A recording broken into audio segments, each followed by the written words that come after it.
The best ways to lose weight in 2020. What to do in the first 3 weeks of a keto diet. One of the less discussed aspects of taking up the keto diet is how difficult the first 3 weeks can be. Everyone setting out on their keto journey has to endure the transition from a standard carbohydrate-heavy eating regimen to one based on fats and leafy greens. Gaining a state of ketosis can be tough for some people and a breeze for others, and there's simply no way of dodging the discomfort should you be one of the unlucky ones. However, there are numerous tips that can help to make the passage considerably smoother. Over this article, we'll discuss how to survive those essential and unavoidable first 3 weeks. Research and plan ahead. Most people who fall by the wayside during the early days are those who just dive into their keto diet head first. For ketosis to work, you need to understand not just the physiological changes that your body will experience but also, crucially, what foods must be drastically reduced. Fortunately, there are vast amounts of resources that can guide you on this. Starchy carbohydrates are obvious: rice, potato, pasta, quinoa, etc., but others such as beans, legumes, and all sugar-based products, including alcohol, less so for those new to keto. People who succeed with this diet will not just understand what they need to do in order to succeed but will also time it appropriately. Most people will feel keto flu 2 or 3 days, in which will cause either mild or pretty severe side effects depending on your body chemistry and luck. Usually it only lasts a couple of days, but of course, it is a bad idea for this to coincide with urgent deadlines or significant dates. A lazy weekend is the best possible combination, which is why many people choose to start their keto midweek. Use online recipes and resources. It can come as quite a shock after the first few days how difficult it can be to eat properly with next to no carbohydrates on the menu.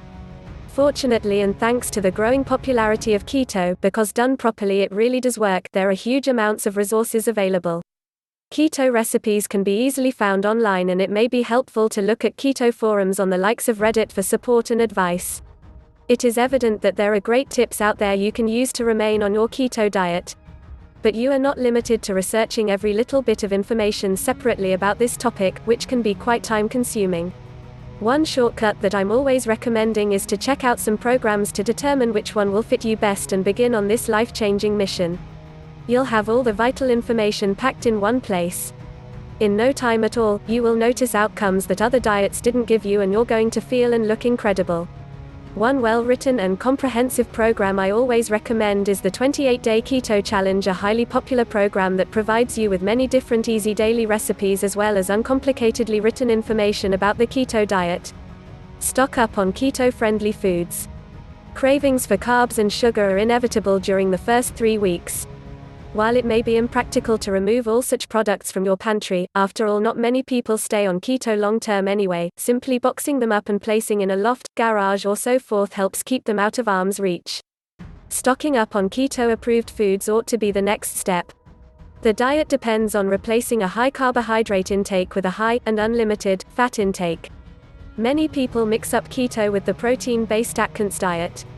While most people will eat plenty of meat with keto, the objective is to do so with fattier cuts instead of an endless procession of grilled chicken breasts. Oils are also an important addition to the shopping list, with coconut highly recommended unless you suffer from a pre-existing cardiovascular complaint. Understanding the figures. One of the great aspects of keto is that unlike many diets, there are pretty reliable guidelines that if followed carefully will almost certainly result in fat-burning ketosis. As mentioned above, fat is king, and at least 70% of your daily calorific intake needs to come from these sources. While it may sound a lot after the first 3 weeks, this can be lowered a little, but it's essential to follow at the beginning. Oils, plenty of cheese, butter, fatty meats, fish, and plenty of eggs, fried, are all recommended to achieve this. One good tip is natural peanut butter with no added sugar, as it contains not just masses of fat and calories but also lots of fiber. Why is fiber important? Simply because in the case of peanut butter, the fiber can reduce the impact of the carbohydrates from the peanuts. During the first 3 weeks of keto, carbohydrates must be kept to no more than 25 net grams. In order to follow this, get used to precisely weighing food and calculating from the nutritional information on packaging.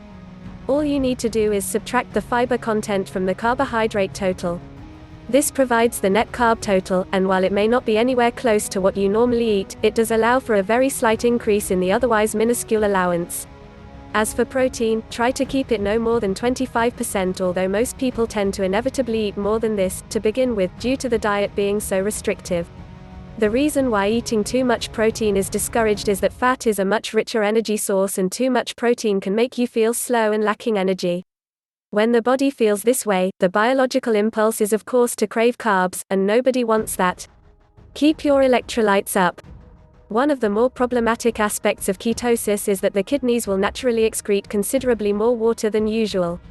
Needing to visit the bathroom more frequently is a minor inconvenience, but the issue is that the more water you pass, the lower your electrolyte levels will become. Salt and potassium deficiencies can lead to serious problems if left unaddressed, so be sure to drink lots of water, season food heavily, and eat plenty of potassium-rich green vegetables. Avocados are also good, that retain water. This solution is the most simple and natural, but you may also wish to use sugar-free sports drinks reinforced with additional electrolytes. Cheating is disastrous. 3 weeks may not sound like a long time, but when entering ketosis there are going to be times when you will crave sugar and carbohydrates. All it takes is 1 can of soda to entirely withdraw your body from ketosis. The problem, unfortunately, is that you cannot buy willpower in tins, so if this is likely going to be an issue, it may be advisable to try different routes of support. Quite a good number of people who have failed this way find eventual success by adopting mindfulness techniques. Others tend to find it easier to attempt ketosis alongside other people to share mutual support and encouragement. It really depends on what is going to work for you. Final thoughts. Starting out on keto can be daunting at first, but be assured that it does get easier after the first 3 weeks. Once past that milestone, many people look to adapt their eating to be a little more permissive, and few people choose to stay on it for long periods of time. In fact, the more you practice going in ketosis, the easier it will become to do so successfully at appropriate times over the year.